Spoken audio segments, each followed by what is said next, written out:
அஸ்ஸலாமு அலைக்கும் வரஹ்மத்துல்லாஹி வபரகாத்துஹு. அல்லாஹு ரப்புல் ஆலமீன் தன்னுடைய திருமறை குர்ஆனிலே இந்த உலகம் முழுவதையும் ஆட்சி அதிகாரம் கொடுத்த ஒரு மனிதரை குறித்து அல்லாஹ் இந்த திருமறை குர்ஆனிலே பேசுகின்றான். யார் அவர்கள்? உலகம் முழுவதையும் சுற்றி வந்த மாபெரும் ஆட்சியாளர் துல்கர்னைன் என்று சொல்லக்கூடிய அந்த மனிதரை குறித்து நாம் இப்போது பார்க்க இருக்கிறோம். அல்லாஹ் தன்னுடைய திருமறை குர்ஆனிலே 18வது அத்தியாயம் 83வது வசனத்திலே, நபியே, அவர்கள் துல்கர்னனை பற்றி உங்களிடம் கேட்கிறார்களா? அவருடைய வரலாற்றில் சிறியது உங்களுக்கு நான் ஓதி காண்பிக்கிறேன் என்று நீங்கள் கூறுங்கள் என்று அல்லாஹ் இந்த வசனத்தில் கூறுகிறான். அன்றைய மக்கமா நகரத்திலே ரசூலுல்லாஹி ஸல்லல்லாஹு அலைஹி வஸல்லம் அவர்கள் மதீனாவிலே இருந்த நேரத்திலே மதீனாவில் இருந்த வேதக்காரர்களிடம் மக்காவாசிகள் துல்கர்னனை குறித்து, நீங்கள் முஹம்மது ஸல்லல்லாஹு அலைஹி வஸல்லம் அவர்களிடத்திலே கேளுங்கள், அவர் இறை தூதர் என்று சொல்லுகின்றாரே, முன்னால் வாழ்ந்த அந்த மன்னரை குறித்து நீங்கள் கேளுங்கள் என்று மக்காவிலே இருக்கக்கூடிய இறை மறுப்பாளர்கள் மதீனாவில் இருக்கக்கூடிய வேதக்காரர்களிடம் கேட்க சொல்லுகின்றார்கள். இதைத்தான் நபியே, அவர்கள் துல்கர்னனை பற்றி உங்களிடம் கேட்கிறார்களா? நீங்கள் அவர்களிடத்திலே ஒரு சிறிய வரலாற்றை, துல்கர்னனின் வரலாற்றை ஓதி காட்டுங்கள் என்று அல்லாஹ் கூறுகிறான்.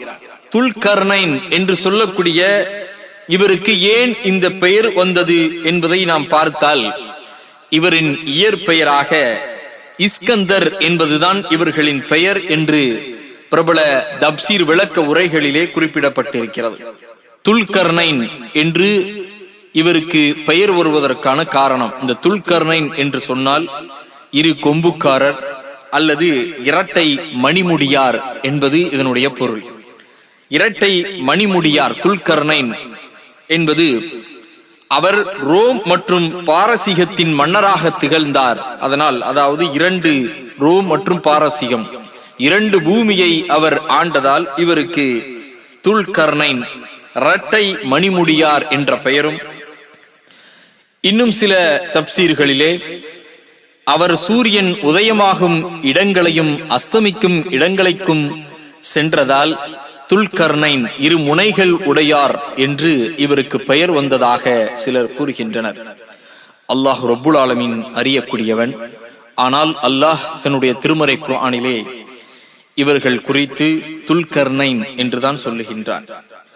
ஆக இந்த பெயர் வருவதற்கான சில காரணங்களையும் தப்சீர் விளக்க உரையில் இருந்து நாம் பார்த்தோம். அடுத்த வசனத்திலே 18வது அத்தியாயம் 84வது வசனத்தில், நிச்சயமாக நாம் அவருக்கு பூமியில் தம் ஆட்சியை நிறுவ வசதிகள் அளித்தோம், இன்னும் ஒவ்வொரு பொருளில் இருந்தும் தக்க பலனடையும் வழியையும் அவருக்கு காண்பித்து கொடுத்தோம் என்று அல்லாஹ் இந்த வசனத்தில் கூறுகிறான்.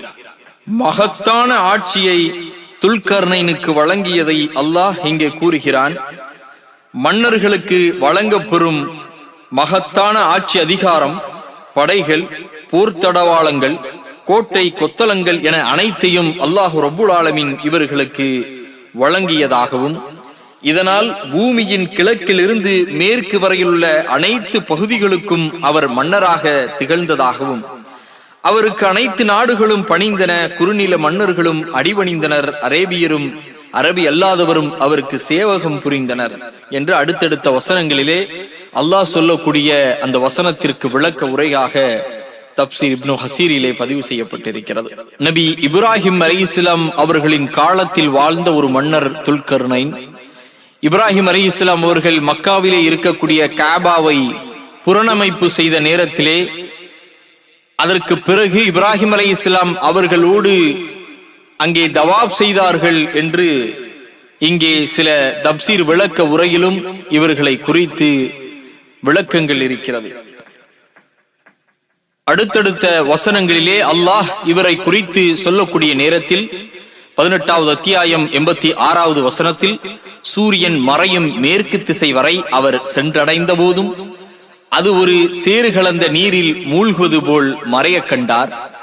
இன்னும் அவர் அவ்விடத்தில் ஒரு சமூகத்தினரையும் கண்டார்.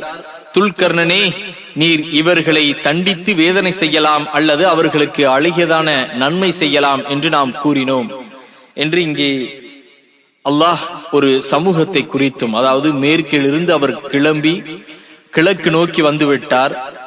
சூரியன் மறையக்கூடிய நேரத்திலே அங்கே ஒரு சமூகத்தை கண்டார். இந்த வசனத்தில் அல்லாஹ் ஒரு சமூகத்தினரை கண்டார் என்று சொல்லக்கூடிய நேரத்திலே அவரை அடக்கலாம் அல்லது நன்மை செய்யலாம் என்று சொல்லுகிறான். அதாவது உங்களுடைய ஆட்சிக்கு உட்பட்டு அவர்களை கொண்டு வரலாம் அல்லது அவர்களுக்கு ஏதாவது நன்மை செய்யலாம் என்று அல்லாஹ் இங்கே கூறியதையும், ஒரு சமூகம், மிகப்பெரிய சமூகம், அந்த சமூகத்தை காணக்கூடிய நேரத்திலே அல்லாஹ் அவர்களுக்கு கொடுக்கக்கூடிய ஒன்றுதான், நீங்கள் அவர்களை உங்கள் ஆட்சிக்கு உட்பட்டு கொண்டு வரலாம் உங்கள் அதிகாரத்தை பயன்படுத்தி, அல்லது அவர்களுக்கு ஏதாவது நன்மை செய்யலாம் என்று சொல்லுகின்றான்.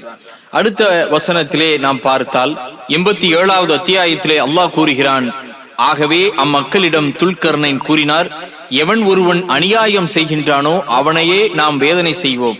பின்னர் அத்தகையவன் தன் இறைவனிடத்தில் மீள்விக்கப்பட்டு இறைவனும் அவனை கடுமையான வேதனையை கொண்டு வேதனை செய்வான் என்று சொல்லுகின்றார்கள். ஆனால் எவர் ஈமான் கொண்டு சாலிகான நல்ல செயல்களை செய்கின்றானோ அவனுக்கு அழகான நற்கூலி இருக்கிறது. இன்னும் நம்முடைய கட்டளைகளில் இலகுவானதே அவனுக்கு நாம் கூறுவோம் என்று அந்த மக்களிடத்திலே துல்கர்ணைன் சொன்ன அந்த விஷயத்தை அல்லாஹ் குர்ஆனிலே பதிவு செய்கிறான். அந்த பெரும் சமூகத்திற்கு இடையே அவர்கள் சொல்லுகின்றார்கள், நீங்கள் ஈமான் ஏற்றுக்கொள்ளுங்கள், அப்படி இல்லை என்றால் வேதனை இருக்கிறது இறைவன் புறத்தில் இருந்தும் என் புறத்தில் இருந்தும். ஆக நல்ல சாலிகான நன்மை உங்களுக்கு கிடைக்க வேண்டும் என்றால் ஈமானை நீங்கள் தேர்ந்தெடுத்துக் கொள்ளுங்கள் என்று கூறியதை அல்லாஹ் குர்ஆனிலே கூறுகிறான். அடுத்த வசனத்திலே, பின்னர் அவர் மற்றும் ஒரு வழியை பின்பற்றி சென்றார். அவர் சூரியன் உதயமாகும் கிழக்கு திசையை எத்திய போது அது ஒரு சமூகத்தாரின் மீது உதயமாகி அவர்கள் வெயிலில் இருப்பதை கண்டார். அவர்களுக்கும் சூரியனுக்கும் இடையே நாம் ஒரு தடுப்பை ஏற்படுத்தவில்லை. வெப்பத்திலிருந்து தம்மை காத்து கொள்ளாத அவர்களுடைய நிலை அவ்வாறுதான் இருந்தது. இன்னும் என்னென்ன அவருடன் இருந்தது என்பதை நாம் அறிகிறோம் என்று இங்கே அல்லாஹ் ஒரு சமூகத்தை குறித்து பேசுகிறான். மற்றொரு சமூகம் இது. அவர்கள் சூரியன் உதிக்கக்கூடிய அந்த இடத்திற்கு துல்கர்ணைன் சென்ற நேரத்திலே அங்கே மக்கள் எந்த ஒரு தடுப்பும் எந்த ஒரு கட்டடமும் எந்த ஒரு மரம் நிழலும் இல்லாத ஒரு இடத்தை காண்கிறார்கள். அந்த மக்களிடத்திலே ஏன் இப்படி இருக்கின்றீர்கள் என்பதையெல்லாம் அவர்கள் கேட்கிறார்கள். இதை குறித்துதான் அல்லாஹ் இந்த வசனத்திலே சொல்லுகின்றான். இந்த நாம் முன்னால் கூறிய வசனத்திலே, அந்த வசனத்தை நீங்கள் 18வது அத்தியாயம் 89 91வது வசனம் வரைக்கும் படித்தால் தெரியும். அடுத்த வசனத்தில், பின்னர் அவர் வேறொரு வழியை பின்பற்றி சென்றார். இரு மலைகளுக்கு இடையே இருந்த ஒரு இடத்தை அவர் எத்திய போது அவ்விரண்டிற்கும் அப்பால் இருந்த ஒரு சமூகத்தினரை கண்டார். அவர்கள் எந்த சொல்லையும் விளங்கிக் கொள்பவராக இருக்கவில்லை. அவர்கள், துல்கர்ணனே, நிச்சயமாக யக்ஜூஸ் மக்ஜூஸ் பூமியில் ஃபசாது குழப்பம் செய்கிறார்கள். ஆதலால் எங்களுக்கும் அவர்களுக்கும் இடையே ஒரு தடுப்பு சுவரை நீர் ஏற்படுத்தி தரும் பொருட்டு நாங்கள் உமக்கு ஒரு தொகையை தரலாமா என்று கேட்டார்கள்.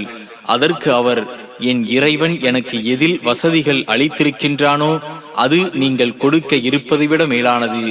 ஆகவே உங்கள் உடல் பலம் கொண்டு எனக்கு நீங்கள் உதவி செய்யுங்கள். நான் உங்களுக்கும் அவர்களுக்கும் இடையே ஒரு உறுதியான தடுப்பை ஏற்படுத்தி விடுகிறேன் என்று கூறினார். இங்கே ஒரு சமூகத்தினரை கண்டார். அவர்கள் சொல்லுகின்றார்கள், யக்ஜூஸ் மக்ஜூஸ் என்று சொல்லக்கூடிய ஒரு குழப்பவாதிகள் எங்களிடத்திலே இருக்கின்றார்கள். அவர்களுக்கும் எங்களுக்கும் இடையே ஒரு நீண்ட சுவரை ஏற்படுத்துங்கள். அதற்காக நாங்கள் சிறு தொகையை உங்களுக்கு தருகிறோம். நீங்கள் எவ்வளவு தரலாம் என்று சொல்லுங்கள், நாங்கள் தருகிறோம் என்று அந்த மக்கள் சொல்லக்கூடிய நேரத்திலே துல்கர்ணைன் சொல்லுகின்றார்கள், இல்லை இல்லை, நீங்கள் கொடுப்பதை விட எனக்கு என்னுடைய இறைவன் அதிகமாகவே வழங்கி இருக்கிறான். ஆகவே உங்களுடைய பலம், உங்களுடைய உதவியை கொண்டு நான் ஒரு பெரும் சுவரை கட்டுகிறேன் என்று சொல்லுகின்றார்கள். ஆகவே அருமை சகோதரர்களே, அடுத்த பதிவிலே துல்கர்ணைன் அதை போல இந்த யக்ஜூஸ் மக்ஜூஸ் கூட்டம் குறித்தும் அவர்கள் என்னென்ன குழப்பம் செய்தார்கள் அந்த மக்களிடத்திலே இவர்கள் எப்படி அந்த சுவரை கட்டினார்கள், அதை போல அவர்கள் வரக்கூடிய காலங்களிலே என்னென்ன குழப்பங்களை ஏற்படுத்துவார்கள் என்பதையெல்லாம் இன்ஷா அல்லாஹ் நாம் ஆதாரபூர்வமான ஹதீஸின் அடிப்படையில் இருந்தும் குர்ஆனில் இருந்தும் பார்ப்போம் இன்ஷா அல்லாஹ்.